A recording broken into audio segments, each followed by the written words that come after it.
नमस्कार मेरे दोस्तों, मैं गुलशन आप सभी का स्वागत करती हूँ। दोस्तों, मैं आज बात करने आई हूँ राइट टू इक्वालिटी, जिसे हम हिंदी में समानता का अधिकार कहते हैं। तो समानता का अधिकार क्या है और समानता के अधिकार के अंतर्गत कौन कौन से अधिकार शामिल होते हैं, यह जानने के लिए मेरे वीडियो में अंत तक बने रहें और साथ ही मेरे वीडियो को लाइक और चैनल को सब्सक्राइब जरूर कर लें।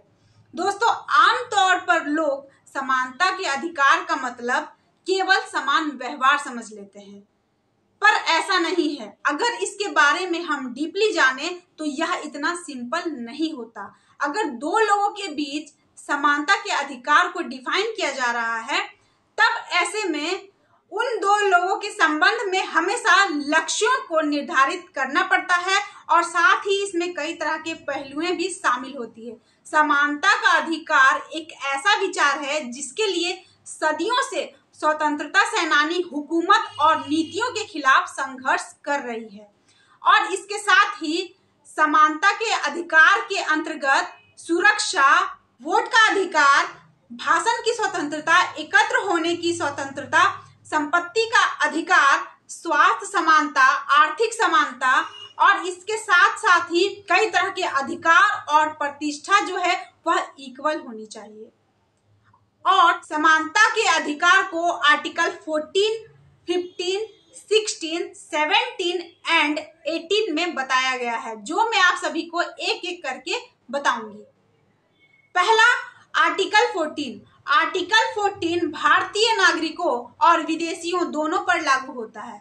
इसमें सिर्फ व्यक्ति नहीं बल्कि निगम और कंपनियों को भी दर्शाया जाता है। कानूनी कार्रवाई करने पर सभी व्यक्तियों के साथ समान व्यवहार करना ही कानूनी समान सुरक्षा को दर्शाता है। दूसरा, आर्टिकल 15। आर्टिकल 15 के तहत राज्य को नागरिकों के साथ प्रतिकूल व्यवहार, धर्म, जाति, लिंग या फिर जन्म के स्थान के आधार पर भेदभाव करने पर सख्त मनाही की गई है। यानी कि कोई भी लोग जाति, धर्म या लिंग पर भेदभाव नहीं कर सकते।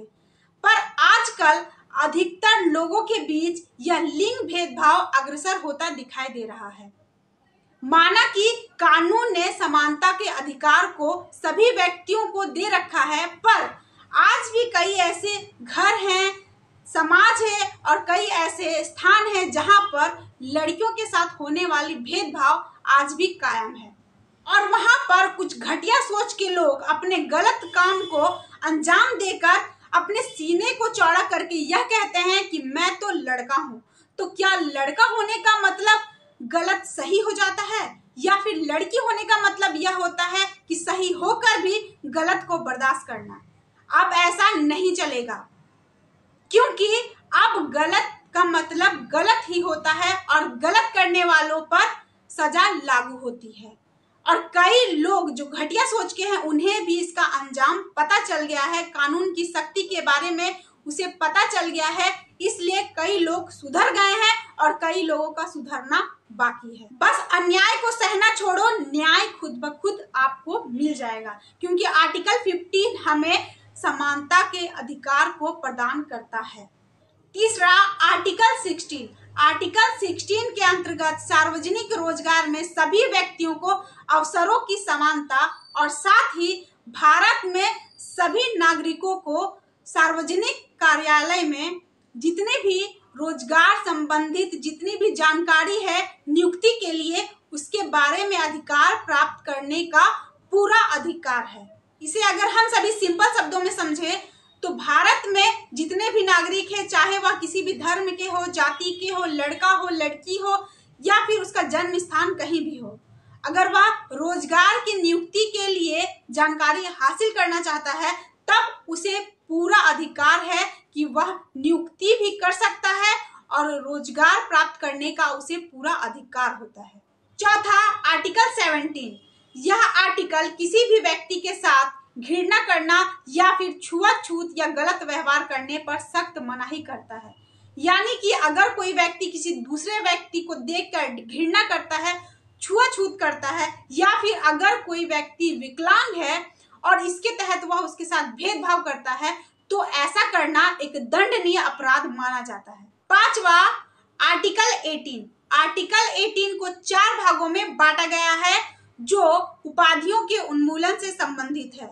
आर्टिकल 18 का पहला भाग, इस आर्टिकल के अनुसार राज्य को किसी भी सैन्य शैक्षणिक विशिष्टता के अलावा और कोई उपाधि प्राप्त नहीं होनी चाहिए।